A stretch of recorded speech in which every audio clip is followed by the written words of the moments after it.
À un moment où une équipe est menacée par les concurrents qui la suivent, son pilote vedette devient frustré et son second pilote conduit comme Ray Charles, sans parler de la perte de leur designer emblématique et sortant d'un énorme scandale plus tôt dans l'année, on pourrait vraiment penser que cette équipe se rassemblerait en un front uni pour s'assurer qu'elle est dans la meilleure position possible pour sécuriser les championnats qu'elle semblait si bien garantie de remporter il y a quelques mois. Eh bien, quelqu'un devrait probablement le dire à Red Bull, parce qu'ils sont trop occupés à se disputer entre eux pour se concentrer sur le fait de donner à leurs seuls espoirs de trophée leur pilote vedette Max, un quelconque espoir que l'équipe derrière lui puisse réellement se ressaisir. Vous avez des pilotes qui se critiquent, des responsables qui lancent des pics et se glissent des coups bas lors des interviews, et par-dessus tout, un groupe de poursuivants qui recherchent à tirer parti des malheurs de l'équipe qui était au sommet ces 2 dernières années. Il semble que vraiment Red Bull soit divisé en deux. Vous voulez savoir pourquoi les fissures chez Red Bull se sont ouvertes ? Il semble que la tourmente en coulisses ne s'arrête jamais et que la pression causée par la mauvaise performance de Sergio Pérez a vraiment fait monter la tension. Restez dans les parages parce qu'un autre directeur d'équipe a exprimé son avis sur la direction de Red Bull et il n'a pas mâché ses mots. Le terme de lutte de pouvoir a été beaucoup utilisé à propos de Red Bull cette saison et pour de nombreuses raisons. Il suffit de regarder la situation entourant les pilotes pour voir qu'il y a plusieurs sources d'influence dans l'équipe,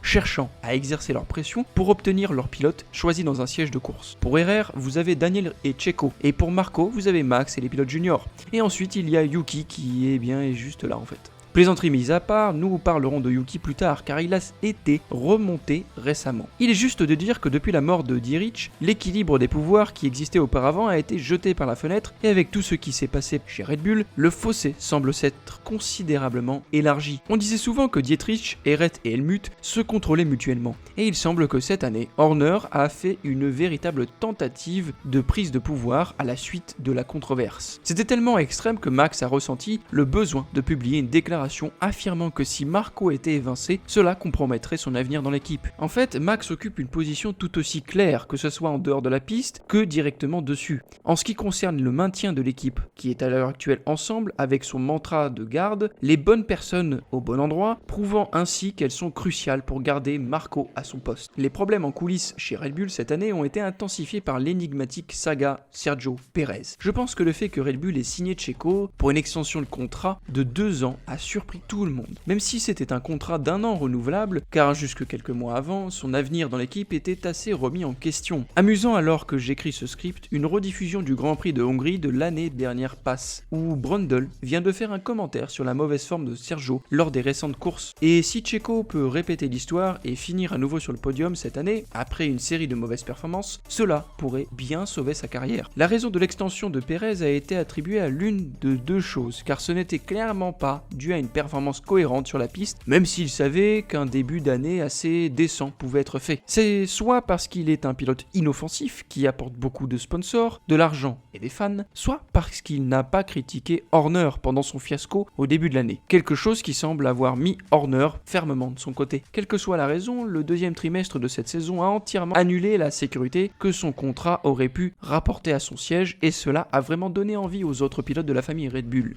Nous avons déjà discuté de Marco et des pilotes juniors dans la dernière vidéo.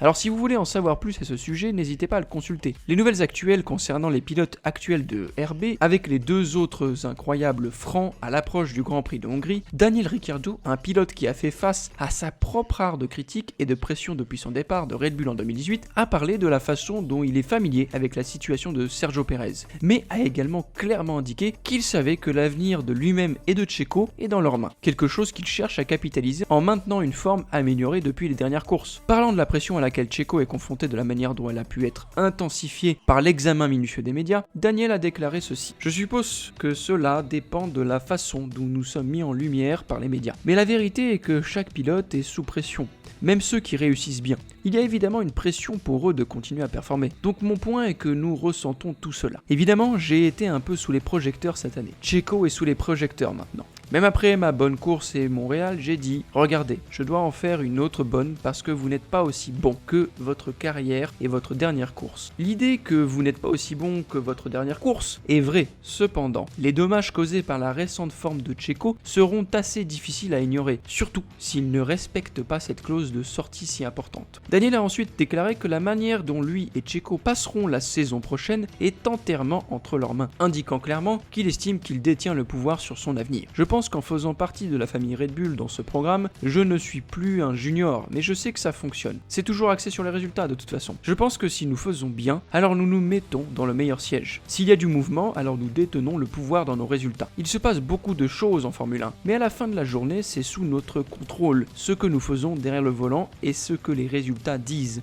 Donc nous essayons de contrôler ce que nous pouvons, et je pense que dans cette situation, pas mal de choses sont entre nos mains. Un pilote qui estime avoir suffisamment démontré pour être une option, bien que personne ne rapporte le problème, ni que la société mère qui dirige l'équipe semble le croire, est Yuki Tsunoda. Il semble avoir été très irrité par l'idée qu'un pilote junior et un pilote en dessous de lui dans le championnat pourraient être choisis à sa place pour être promu. Le pilote japonais a battu Daniel depuis son retour dans l'équipe et a eu des performances comparables à celles du remplaçant Liam Lawson pour les 5 dernières courses où il était dans la voiture. Interrogé sur le fait de savoir s'il pense et se sent prêt à être chez Red Bull, Tsunoda a répondu « Si je n'étais pas prêt, je n'aurais pas été capable d'annoncer pleinement la saison prochaine, au moins pour Vekard. Je me sens prêt depuis 3 ans à me battre contre les meilleures équipes, pour des positions plus élevées, même avec Max ou autres. Mais en fin de compte, ce sont eux qui vont décider, et ce n'est pas quelque chose que je peux contrôler. Donc je me contente sur ce que j'ai à faire pour les 2 prochaines courses. Donc je dois me concentrer sur beaucoup de choses avec nos équipes. Et oui, on verra comment ça se passe. Juste comme les courses précédentes, se concentrer sur ce que j'ai à faire pour la performance.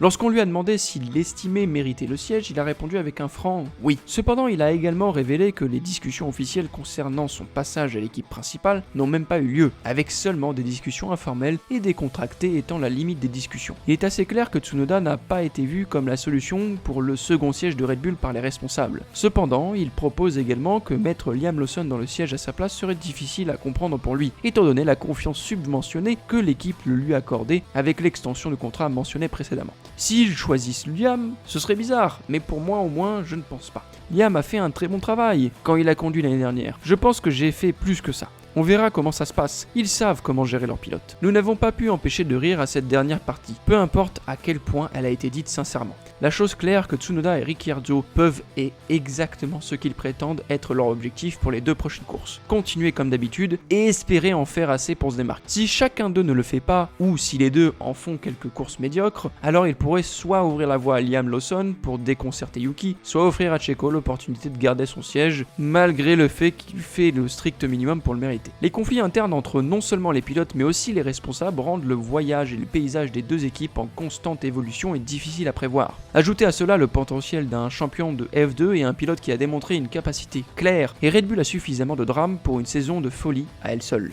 Ce ne sont seulement les pressions internes de chez Red Bull que doit gérer l'équipe, car Zak Brown a clairement exprimé son mépris pour le patron de l'équipe, Christian Horner, comme si nous ne le savions pas déjà. Ainsi, il a fait une revendication assez importante sur la dynamique au sein de l'équipe de Milton Keyes concernant leur prudence pour ne pas effrayer Max et le faire fuir du siège. Voici ce que le patron de l'équipe McLaren avait à dire. Il semble que Red Bull ait peur de Max. Nous sommes très honnêtes avec nos pilotes. Si personne ne lui dit ce qu'il a fait n'était pas conforme au règlement, pourquoi devrait-il penser autrement? C'est un point assez intéressant car Red Bull ne peut vraiment pas risquer de secouer davantage le bateau avec Verstappen, étant donné que son père était à la tête de la cause pour la tête de Christian Horner. Zak a vu la réponse de l'équipe à la collision avec Norris comme une flatterie pour le pilote néerlandais. Il a ensuite remis en question l'intégralité de l'équipe et du directeur de l'équipe, affirmant qu'il n'en veut à personne en particulier. C'est juste qu'ils sont l'équipe qui sort le plus souvent des lignes. Je ne réponds qu'aux choses quand je pense qu'elles ne sont pas correctes. Je parle des problèmes. Il semble juste que j'ai plus de problèmes avec eux qu'avec d'autres équipes parce qu'ils disent et font des choses que je pense être incorrectes. Ce n'est pas une question de se mettre sous la peau de quelqu'un et de se battre parce que nous ne les concurrencions pas. Pendant l'épisode du plafond budgétaire, je pensais juste que l'intégralité du plafond budgétaire était cruciale pour le succès de la Formule 1.